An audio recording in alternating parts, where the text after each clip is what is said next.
channel. My name is Brandon with The Whistling Life, for those of you that are joining us for the first time. This here is my e-board, and it is made by Propel. It is the Propel Endeavor S. First and foremost, this is not a paid review. I'm not in any way paid by Propel, although I wouldn't mind to be. I would venture to say this is the only Propel board here in Alaska. The reason why I say that, they do not ship these up here.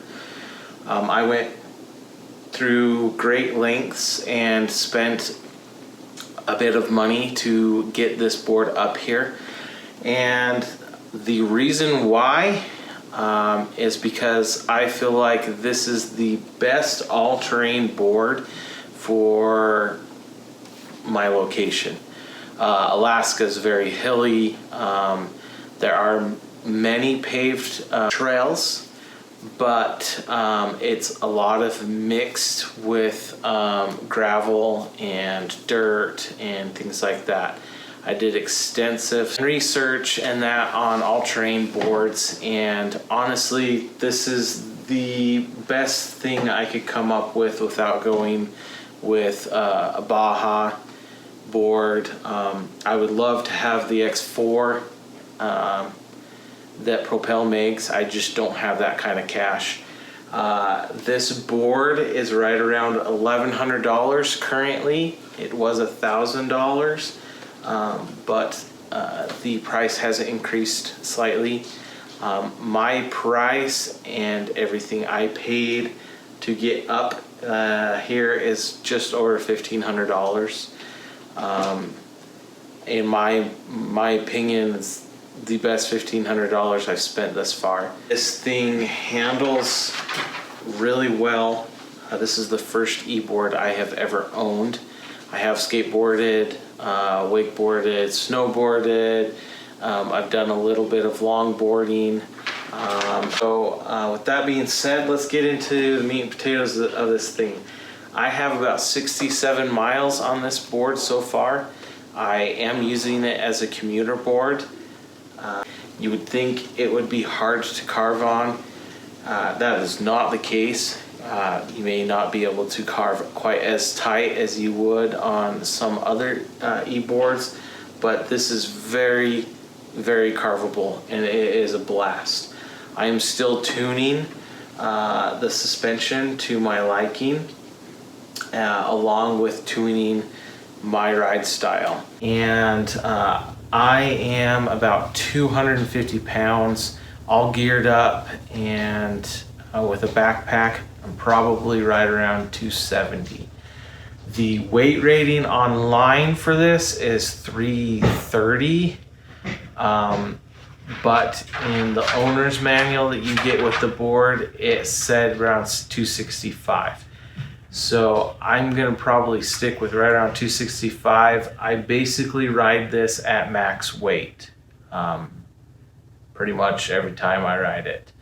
I am looking at weight reduction as far as personal weight reduction and gear. I do ride with a padded motorcycle jacket, jeans, knee pads, gloves, full face helmet. I am looking at lightening some of my gear. My real world range is around 13 miles to a charge. A lot of people might think that's bad or anything like that. If you saw the route I take to and from work, you would be pretty impressed. Going to work, it's a little hilly, and then I have a nice downhill and a nice ascend right to work. Coming back is the opposite. I have that descend, and I have a really long, probably 2-mile ascent. I don't know what the grade, I don't know what the percentage is, but it's pretty steep. Pegged out on the accelerator in high, I'm going about 13 to 15 miles an hour, and I definitely do see battery sag. I start out with full battery from work, and about the time I get up the top of that grade, which is about halfway home, I am 2 bars down. So it does use and eat up a lot of battery. But at the same time, like I said, I'm a heavy rider. I'm still super impressed. I do have to, my work's about 8 miles away, between 7.5, 8 miles, depending on the route I take. And I do have to make sure I charge it at work. Gravel. You probably heard other people talk about gravel, and with the belt feeds, I have had a couple times where gravel's gotten up inside my belt. I've had to stop, dislodge it, and everything. You will definitely know when that happens, because it makes a not very good noise, and you will know. It happened once, and I had to remove the cover and loosen the belt and get the gravel out, and then retension the belt. So I have tensioned both the belts since I got it. What do I not like about it? Well, I wish I could have afforded a little bit more to get the S, and not necessarily for the looks or anything. I do wish I had the bigger, better battery. It would give me a little more distance. It is kind of bulky. I get to work, and luckily there is a decent place to store it and plug it in. It's in the break room, and it definitely gets a lot of attention. It charges quick. It says 4 hours, but I have had it completely charged from dead in like 3. So I don't know if that is a flaw. I've been watching the battery and everything. I don't see any signs of damage or anything like that. It seems to be fine when it charges. But I thought that was kind of interesting. It says it takes about 4 to 5 hours to charge, and I've had a complete charge in about 3 hours. The specs says it's rated for about 30% hill climb. I probably am doing that on my way back from work. That, if not closer to 40% in some areas. It says it'll do 27.9 miles up to like 31. I think the 31 is actually for the S. In high, I have had this fully geared in my weight, and I have had this at 26.5 miles. So I've been quite impressed. That's pretty close to the advertised speed.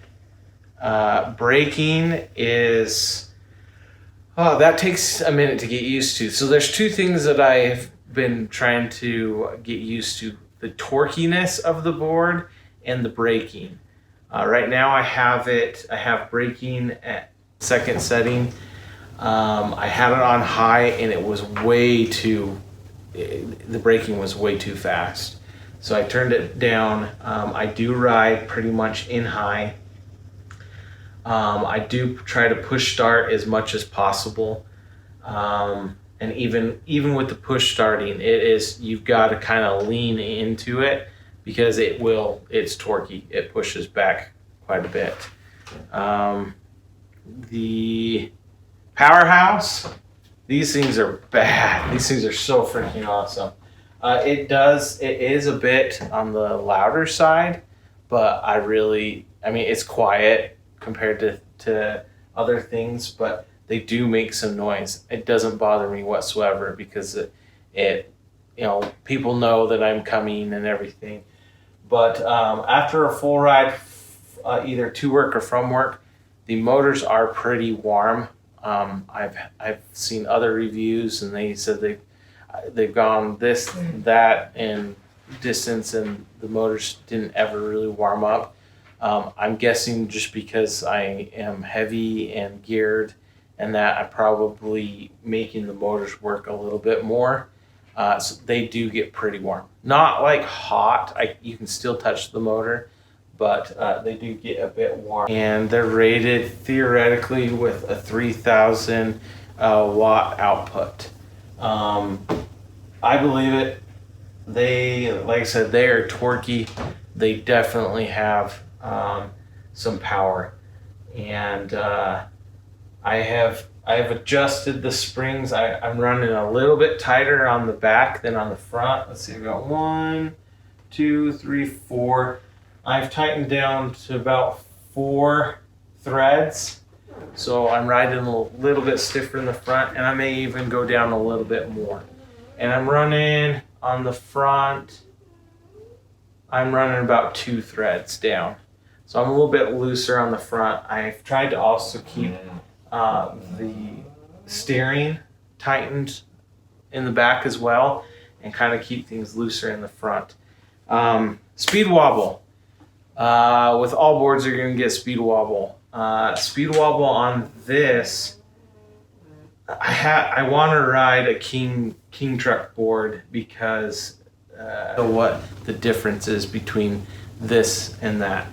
You get some torquiness and some wobbles and stuff because everything's with the suspension. So I've tried to tighten for that. I don't want to tighten down the steering too much because I still want to be able to carve. But I have gotten things tightened down where I can go smoothly and fairly easy, 18 to 19 miles an hour. Anything about 20 or above, I start getting a little bit of wobbles. I am able to absorb that with changing my stance a little bit and making sure my knees are bent. But anything from about 20 miles an hour, if I hit a bump, I do get some wobbles. And so usually I try to just back off the accelerator through areas that are bumpy. Shouldn't really be going that fast through gravel and things that are bumpy anyway. But sometimes when you're out riding, you're gonna run into things that you may not see or be able to tell from a ways away. So there's been a couple instances where I've hit bumps that I haven't seen until I hit them, or hit some gravel, and I've gotten some squirreliness and some speed wobbles. And in the first video I posted, if you watch, you can kind of see some of the areas where I'm trying to adjust. That's another thing, adjusting my stance or my feet. And you can see where I start getting speed wobbles there. That's really nothing. That's all adjustable, and it's also going to take some time for me as a rider to get used to. Overall, I am super satisfied with the board. I am currently working with Propel, and we are working on trying to get more of these up to Alaska. I honestly think Alaska is one of the best places to test the limits of this board. We do have a short season as far as summer goes. I know these are water resistant, but the manufacturer does not guarantee waterproofing.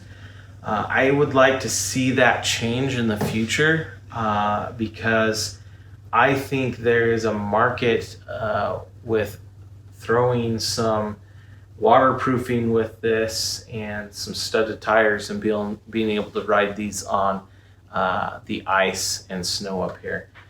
Some people think I'm crazy, but I mean, why not? I've seen other people put up videos with chains or spike tires and riding on ice and everything.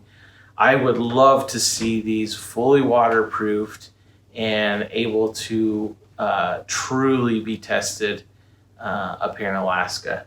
So if anyone from Propel sees this video, reach out to me. I'm already talking with some of you guys with the dealership department on trying to get these up here.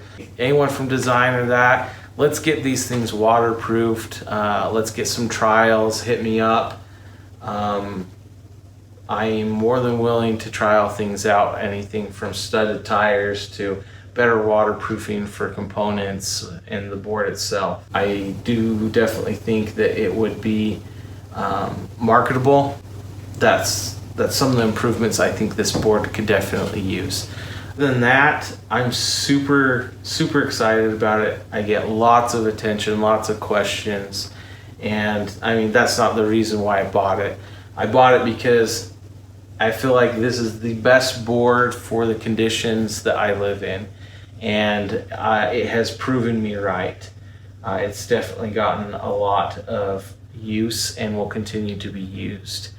This is pretty much what I plan on commuting, as long as it's not pouring outside, and that this is what I plan on commuting to and from work on. So we're gonna leave it at that. If you want more better in-depth information on this board, there are review videos, a dime a dozen, that break the technical down on this with more experienced riders. I wanted something a little more laid back, honest, and from my opinion and what I have seen. So I hope you guys like this video. If you guys have a comment or suggestion or anything like that, leave us a comment. If you like this content, give it a thumbs up. And if you're new to the channel, think about subscribing.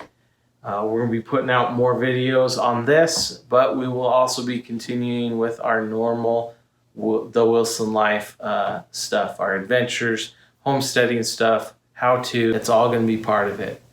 So with that, hope you guys have a great night, and we'll talk to you in the next video.